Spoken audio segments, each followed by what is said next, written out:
G'day guys, and welcome to my first Earthfall guide. I'm going to be doing level 1. I'm going to just jump straight into it for you guys, assuming you've done a little bit of play. Bot skill, I don't recommend playing on anything less than Masterful. It makes them really doughy. Increasing the bot skill just increases the amount of bullets they'll land and makes them more likely to revive you if you go down or if you get pinned by a Thresher or a Whiplash. That's about all I've got to cover at the start. We'll get straight into it.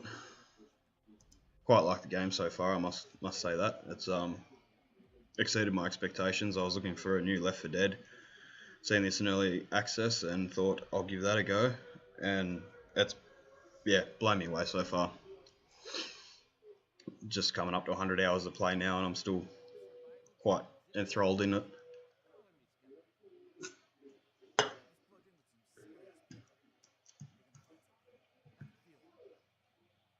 I will apologise if the in-game sound is a bit low. I've had to use a new recording overlay. My regular one doesn't like this game for some reason. It won't record my microphone. Naughty, naughty Windows. Now, that was sometimes you get an AK-47 spawn there. The differences between this and the harder difficulties is harder difficulties, the enemies will hit harder, they're harder to kill. Not all spawns are going to be where they are on this. I'm only doing this on regular just because I don't have to pay too much attention to the game while I'm playing. I can just run you through and teach you what I need to teach you. I have cleared the game on Overwhelming already. If you want to see them without commentary, they are up on the Discord, I think, at the moment. Barricades, they can be set up as defensive items and they can be upgraded. So if you take yourself a white cylinder, look in one of these corners, you'll see E to upgrade.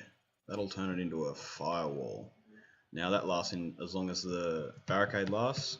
It can be destroyed, so if you accidentally shoot the cylinder, you will destroy the barricade. Not advisable. I don't think there's anything else that spawns around here that's of any use.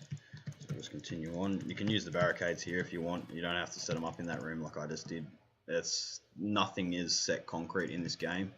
Spawns are always different for each round. You don't know what you're going to get when. The random encounter programming that they have also means that you can get a boss spawn at any time. So I could be here right now and there could be a beast. It could be a blackout. If you've got Mixer on as well and you've got viewers, they're able to spawn anything they want. So that makes it really interesting. This first room you do want to barricade up.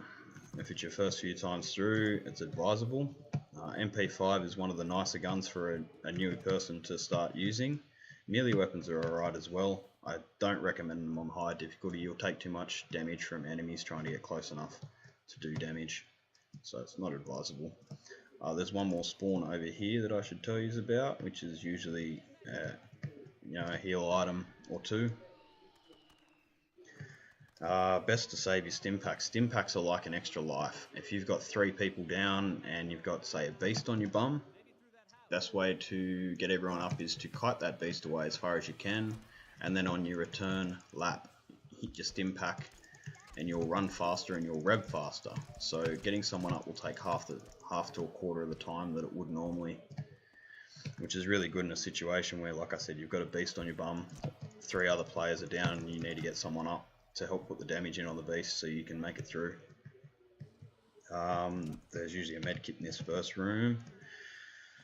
Your second pistol, a couple of grenades, a few more heal items. Now the next best gun that a newbie can be using apart from the MP5 is the AK-67. It has a high damage output. As far as grenades go as well, you want to take napalm over frag. If you get a beast, the napalm sets them on fire and it lowers their armor, which makes them more susceptible to bullet damage. So if they take more damage, that's always a good thing. Bring this cylinder in. This is probably one of the only concrete things that I can give you is setting this one up. Each time you play it's going to change like I explained before. So setting this little room up, put your gas cylinder on the front one. When you open that front gate you're going to get a spawn straight away. That's the Vendetta, which is a 50 cal pistol. Has a good damage output. I just don't like the rate of fire and the reload rate. If you're in trouble and you've got a group on you, the smaller pistol will put out more damage and more knockback, so it'll push them back away from you while doing damage. I shot that car just there. It does have an alarm, so it's advisable to set that off. If you get a beast spawn up here and you've got to fall back and you need the space, like you've got to run back to the start, or for whatever reason you're not comfortable being up in this area with the beast and you have to run past you want to set that off before then it spawns a swarm. You don't want that swarm coming up while you've got to deal with the beast. This is another concrete spawn. You'll usually get the CVA up here, which is a really nice a combat rifle, scoped. Good amount of damage, has 4-shot burst. It's quite good for the bosses. Second Vendetta is over there, that's always there with them items as well. That's another concrete spawn. A 50-50 spawn is this one. You might get a second CVA there, combat rifle.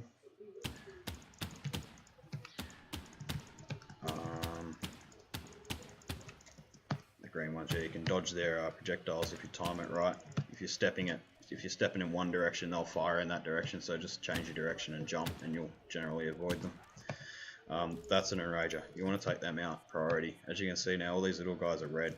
When they're red, they run a bit faster, they hit a bit harder.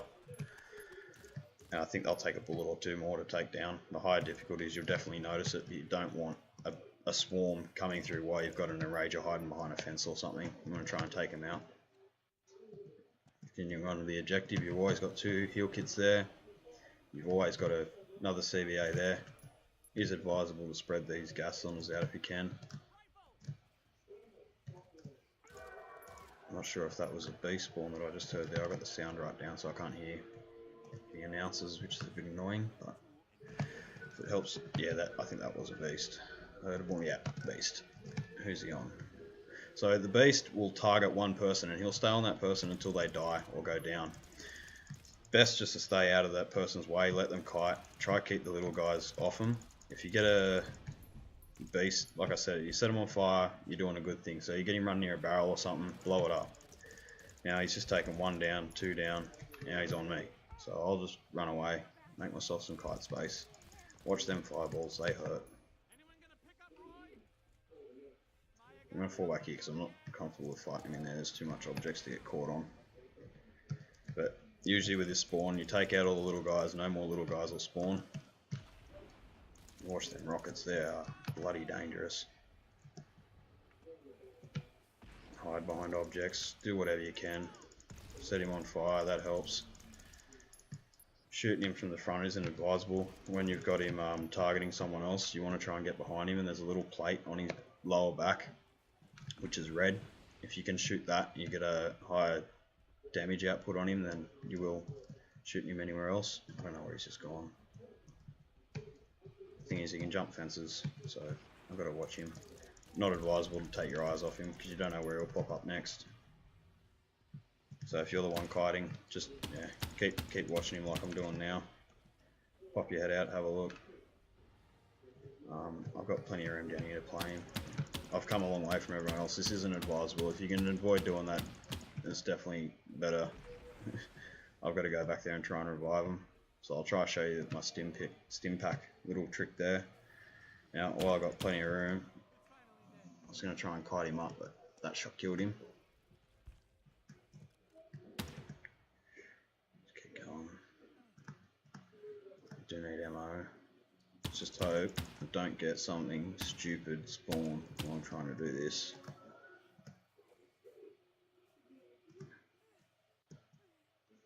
It's not good. It's not what you want out of a map, being the last one up. One Thresher, one Whiplash, and you're buggered. That's your map.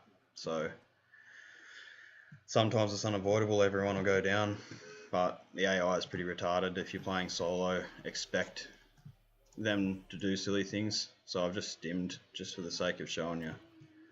It works quicker. Always knock them back, never just shoot them.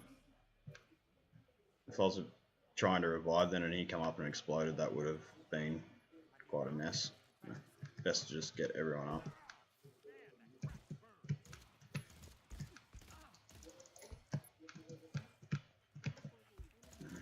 So AI is a bit stupid.